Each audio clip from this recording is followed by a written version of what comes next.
this is Lisa with Holland Designs Crochet. This is a close-up look today at the latest designs in the 2026 Afghan Club. So I've already released the original Waffled shell stitch blanket, which is worked in rows, and then the most recent one was the corner to corner version. I was also asked to create a squared version and then a rectangular version. So I have basically just created both the square and rectangular versions.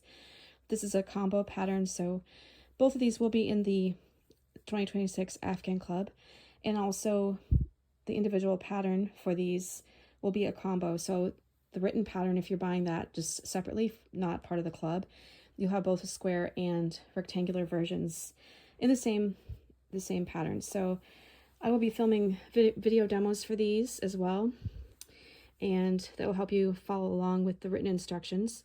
They both have the same beautiful edging that I did, very similar to what I did on the corner to corner version. And for both of these, I did use a 8-ply or DK light worsted weight acrylic yarn, just in a few different colors. And I also used an eye hook. I think it was 5.25 millimeters. So you can definitely use a yarn and hook of choice, and you might want to consider upsizing your hook a little bit, since these are very plush, sort of heavy textures. So upsizing your hook would be a good idea if you want to have a nice drape. I just wanted to mention a little bit about the shape of these. So they are worked in the round. The rectangular version, we start here at the center, and we can decide how long we want this foundation row to be. That will help set up the proportions of our rectangle. So I think mine was about 10 inches long, so that made my rectangular blanket 10 inches longer than it was wide. So you can decide on proportions that way. And because it is such a heavily textured plush blanket, it does have a tendency, as you can perhaps see, to pull out a bit at the edges. It sort of stretches. It's quite a heavy, stretchy fabric, so it will kind of go a little bit diamond shaped potentially, because it's just so textured and stretchy. Same thing with the square blanket. These make lovely like lap gowns. This one also goes a bit diamond shaped, pulls out a bit at the corners.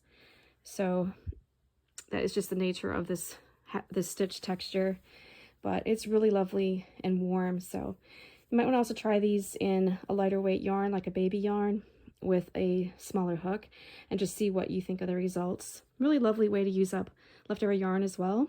A bit of a stash buster type of project.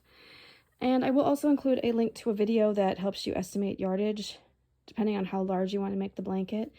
But it will be just up to you what kind of colors you want to use and how often you want to change colors.